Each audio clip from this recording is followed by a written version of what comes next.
નમસ્કાર દર્શક મિત્રો, સત્યમેવ જયતે લાઈવ ન્યૂઝમાં આપનું સ્વાગત છે। ડભોઈના ભાજપના ધારાસભ્ય શૈલેષ મહેતાનું ત્રીજી વખત નકલી ફેસબુક એકાઉન્ટ કોઈ ભેજાબાજે બનાવી છેતરપિંડીનો પ્રયાસ થાય તે અગાઉ ડભોઈના ધારાસભ્યને જાણ થતાં તત્કાલિક અસરથી તેમના પરિચિતોને હકીકતની જાણ કરી હતી।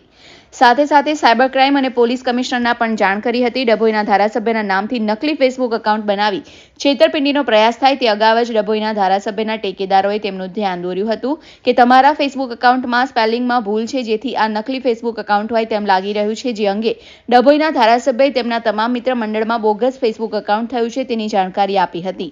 આ અંગે ડભોઈના ધારાસભ્યએ પોલીસ કમિશનર અને સાયબર ક્રાઇમમાં પણ જાણ કરી છે અને આવા તત્વોને ઝડપી પાડવાની માંગણી કરી છે। ગઈકાલે ફેસબુક પર મારા નામનું ફેક એકાઉન્ટ સ્પેલિંગ મિસ્ટેકને લીધે ધ્યાન પર આવ્યું। અમારા ડભોઈના કાર્યકરો દ્વારા મને ઇન્ફોર્મ કરવામાં આવ્યું કે તમારા ફેસબુક એકાઉન્ટમાં સ્પેલિંગ મિસ્ટેક છે નામમાં, એટલે અને સ્ક્રીનશોટ મોકલ્યો।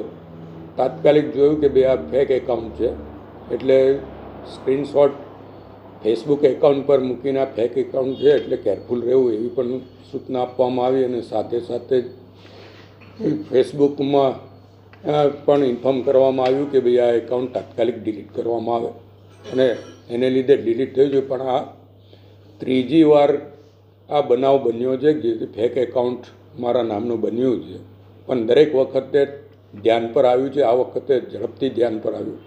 આ બાબતની આજે પોલીસ કમિશનરને અમે લેખિત અરજી મોકલવાની છે, સાયબર ક્રાઇમને પણ જાણ કરવાના છે કે આવો જે કોઈ અમારા નામનું ફેક એકાઉન્ટ બનાવતા હોય એની પર ધ્યાન પર લેવામાં આવે ને એને પકડવામાં આવે, જેનાથી લોકોનેમાં કોઈ ભ્રમણા ફેલાતી અટકાય, કોઈ છેતરાતા હોય તો છેતરાય ના। કારણ કે આવા ઘણા બનાવો બને છે કે કોઈકના નામથી પૈસા માંગવામાં આવે છે, મોટા અધિકારીઓ, મિનિસ્ટરો, ધારાસભ્યોના ફેક એકાઉન્ટ બનાવીને વોટ્સઅપ દ્વારા પણ રૂપિયા માંગવામાં આવે છે, મેસેન્જર દ્વારા પણ મેસેજ મોકલીને ખોટી માંગણીઓ કરવામાં આવે છે। ત્યારે એવો કોઈ બનાવ ના બને એના માટે અમે આજે પોલીસ કમિશનરને આ બાબત જાણ કરવાના છે। ગંભીર બાબત તો છે જ, કારણ કે ફેક એકાઉન્ટ દ્વારા કોઈની બી સાથે છેતરપિંડી કરી શકાય છે કે અમે રાજકારણની સાથે સાથે વ્યવસાય સાથે પણ સંકળાયેલા છે। બિલ્ડર કન્સ્ટ્રક્શનનો વ્યવસાય છે, પેટ્રોલ પંપો સાથે સંકળાયેલા છે અને શાળાઓ સાથે પણ શાળા સંચાલક તરીકે સંકળાયેલા છે।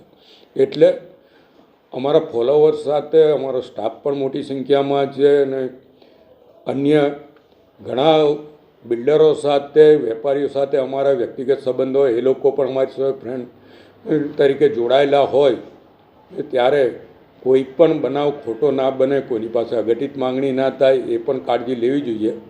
એટલા માટે અમારે પોલીસને આની જાણ કરવી જરૂરી બની। રિપોર્ટર સની સિંધે, સત્યમેવ જયતે લાઈવ ન્યૂઝ, વડોદરા।